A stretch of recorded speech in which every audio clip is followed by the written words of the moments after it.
Hey everyone, what's up? Hope you're all having a fantastic day, wherever you're watching from. And hey, if you're someone who supports the team, follows the content, but hasn't hit that subscribe button yet, think about it. It really helps out. We've got a goal of reaching 22,000 subscribers, and every single one of you makes a difference in getting there. I can't thank you enough for the love, the views, the likes, and the comments. Seriously, your support is what keeps this going.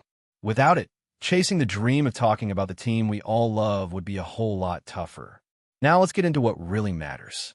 There's a lot going on behind the scenes right now. Reports are saying that the front office is working the phones, trying to make something happen. The big focus? They're looking for a right-handed bat. That's the priority at this point. And the reason is pretty straightforward. A key piece of the roster is about to be sidelined. And from what's being said, the team plans to move him to the 60-day injured list. That kind of move opens up a slot on the 40-man roster, and you know what that means. Someone's about to get an opportunity. So, who's in the conversation to fill that spot? Well, there's one name that keeps popping up. This guy had a pretty strong showing in spring training. Not jaw-dropping, but definitely solid. He ended camp hitting over .295, with a few home runs sprinkled in. Fans seem to be split on him. No surprise there. Some believe he deserves a shot. Others think he's not the answer. But the fact is he's versatile. He can cover multiple infield positions and maybe even step into the outfield if needed.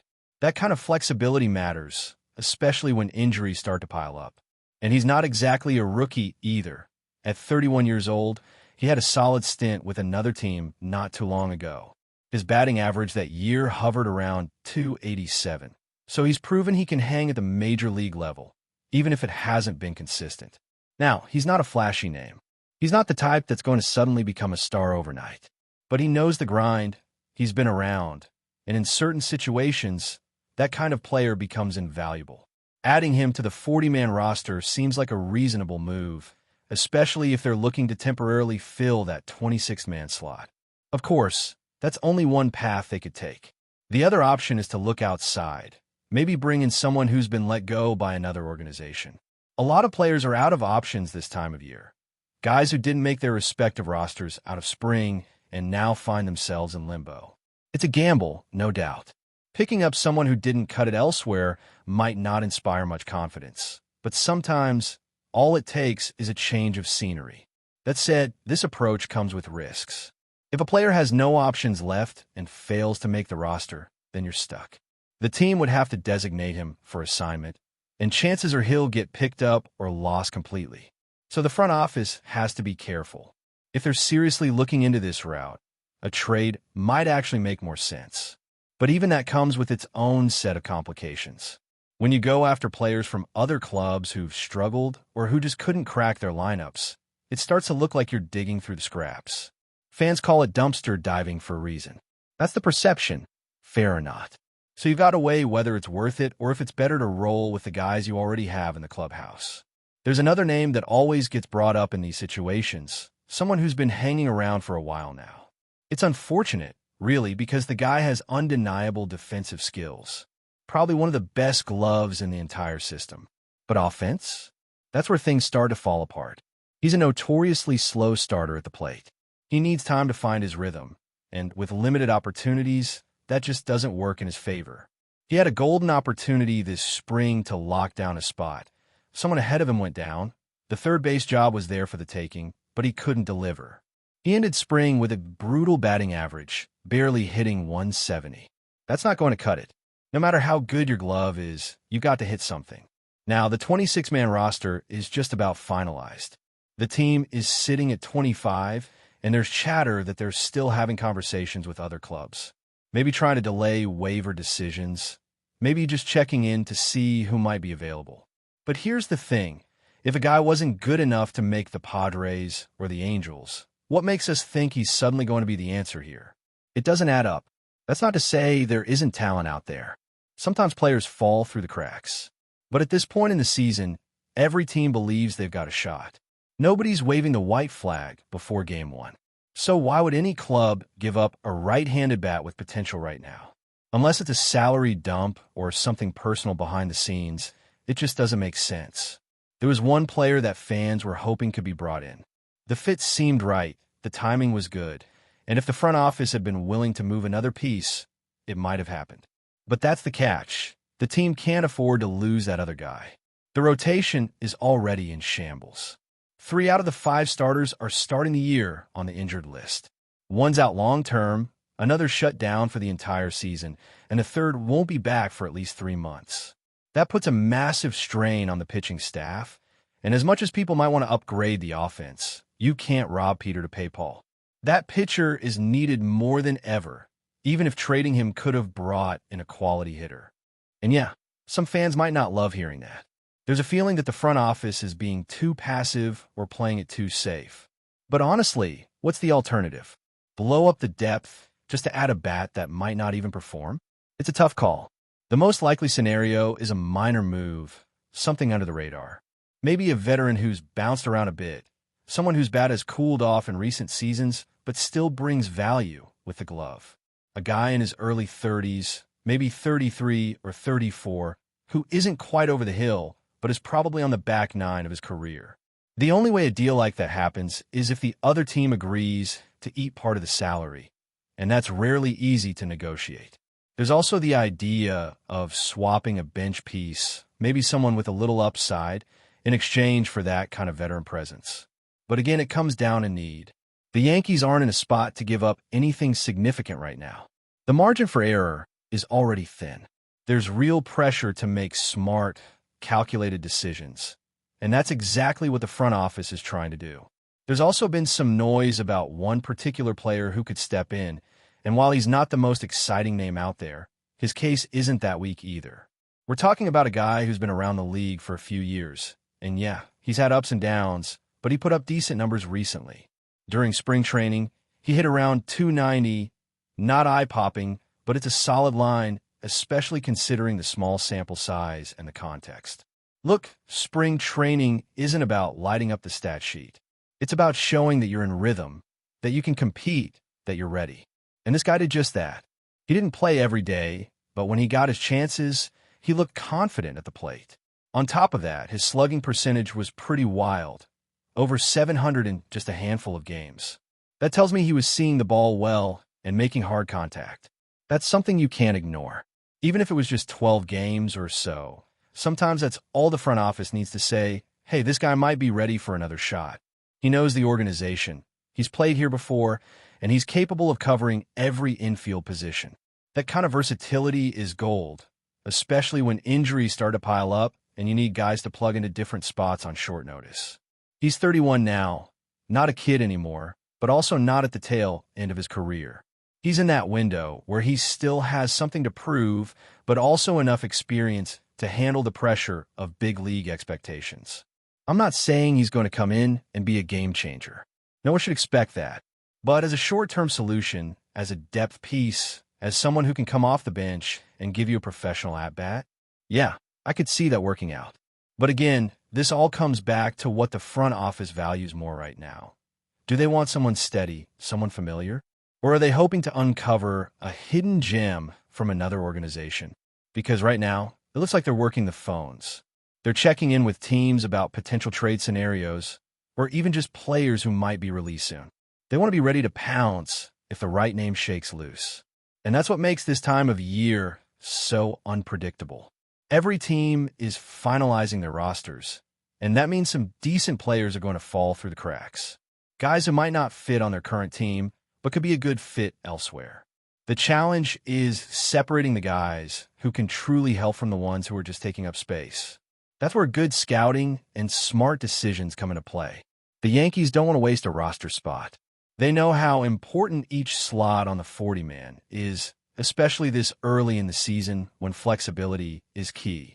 That's why you're not going to see them rushing into anything unless they're convinced the player can actually contribute.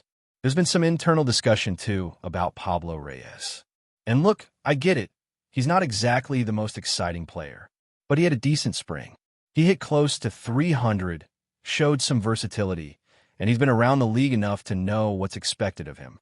Still, despite those positives, it doesn't seem like the front office sees him as a reliable, everyday option. They've given him chances in the past, and while he's had his moments, he hasn't exactly forced their hand. That's why they're continuing to explore other options. They'd rather not have to rely on Reyes unless they absolutely have to. And honestly, that makes sense. He's 31 now, doesn't bring a ton of power, and while his defense is fine, it's nothing elite. You can survive with him on the bench, but if you're counting on him to be your solution at third base or as your utility guy all year long, that's asking for trouble. The team wants depth, yes, but they want quality depth, not just bodies. That's the big difference. It's also worth noting that the market is pretty dry right now. There's not a whole lot out there in terms of impact right-handed bats. If a guy is hitting .350 in spring training, odds are his current team isn't just going to let him go. Maybe he gets sent to AAA for roster reasons, but teams usually hold on to those hot bats. So you're really looking at players who either didn't perform in spring or who are out of options and stuck in roster limbo. That's where it gets tricky, because if a guy's out of options and you bring him in, you can't send him down without risking losing him completely. So you've got to be absolutely sure he's worth that roster spot. And if he's not, then it's back to square one. That's why, even with all the rumors flying around, it might actually make more sense to just stick with what you've got. Maybe ride it out for the first couple weeks of the season and reevaluate once things settle down. I had a name in mind too, someone who could maybe fit the bill. He's not a flashy player by any means, but he's shown he can handle big league pitching, at least in spurts. He's a right-handed hitter, which checks the biggest box, and he's got that infield versatility the Yankees love. He played just 12 games this spring, but he hit .280 and posted a slugging percentage over .700. That's the kind of stat line that grabs attention. It's small sample size, sure, but again, it's not always about the numbers. It's about the quality of at-bats, the timing, the swing decisions. And for what I saw, this guy looked locked in. He's also already familiar with the system. He's not going to need time to adjust or figure out the culture. He knows the coaches, he knows the clubhouse, and he knows what's expected. That's something you can't put a price on.